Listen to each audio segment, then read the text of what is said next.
Қуырдақтың бетіне қазіргі хит болып жүрген гүл манты, яғни розочка манты. Осылай бешбармақтың тестасы сияқты илеп, осылай жайып аламыз да.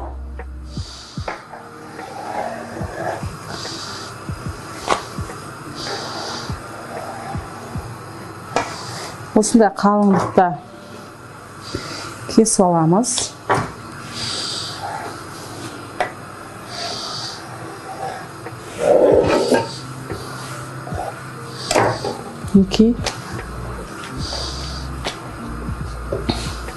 Кішкене май жағамыз.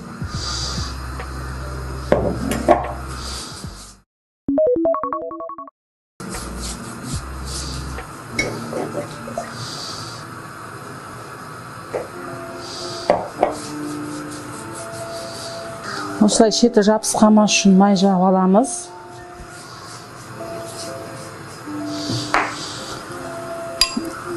Ішіне салмасына бізге желательно овощтан болған жақсы. Неге десеңіздер, қуырдақта ет көп болады, сол үшін сәбізден, қабақтан, жусайдан өзіңіздің қалауыңызға қарай салсаңыздар болады.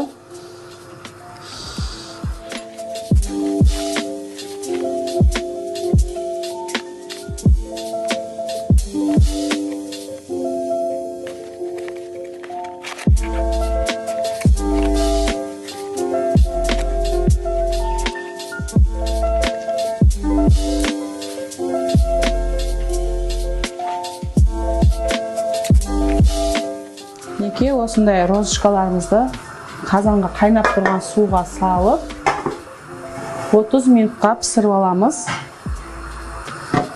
Біздің Гүлханым, яғни розочка манталарымыз пісті.